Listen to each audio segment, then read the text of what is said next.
স্লিপে আছে 750 টাকা, নিতে আছে 4,500 টাকা। শেখ হাসিনা সরকার থাকতে গাড়ি চুরান যাইতো দিনে দিন, আর এখন আমার ডেট দিছে 21 দিন। আমার কোনো অন্যায় নেই, তারপরে 21 দিন ডেট দিছে।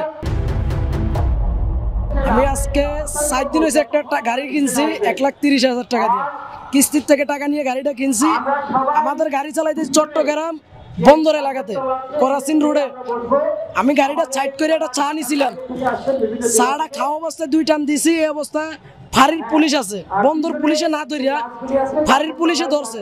ধরে আমাদের থেকে টাকা চাইছে 2,000। আমার দ্বারা টাকা ছিল, আমি এক জায়গা থেকে 1,000 টাকা আনছি, টাকাটা দিতে পারি নাই। আর 1,000 টাকা আমার তার সময় চাইছে 5 মিনিট, আমি টাকাটা দিতে পারি নাই। 7 জানুয়ারি 1 ঘন্টা পর কল দিয়ে না আমার 4,500 টাকার একটা মামলা দিছে। আমি কি কারণে দিয়েছেন স্যার? কত এগুলো অবৈধ গাড়ি। আমি তো কই স্যার, আমি তো মেইন রোড উঠি নাই, আমি তো গল্লির ভিতরে। কত না এগুলো অবৈধ গাড়ি দিকে আমরা মামলা দিছি। আমি কই স্যার, আমার তো কোনো অপরাধ নাই, আমি তো মেইন রোড উঠি নাই, আমি তো ভিতরে আছি। কত মেইন রোড ওঠে না, এটা ফাঁড়ির পুলিশে ধরাই দিছে না, এটা আমাদের করার কিছু নাই। কই স্যার, এটা তো ফাঁড়ির পুলিশে ধরার কোনো অধিকার নাই। আপনারা রোডে ডিউটি করেন, আপনাদের অধিকার আছে, এটা ফাঁড়ির পুলিশের কোনো অধিকার নাই। তার জন্য আপনারা এটা মামলা দিচ্ছেন। আর মামলার কাগজ আছে আমার কাছে, মামলার কাগজে লেখা আছে 700 টাকা, 750 টাকা।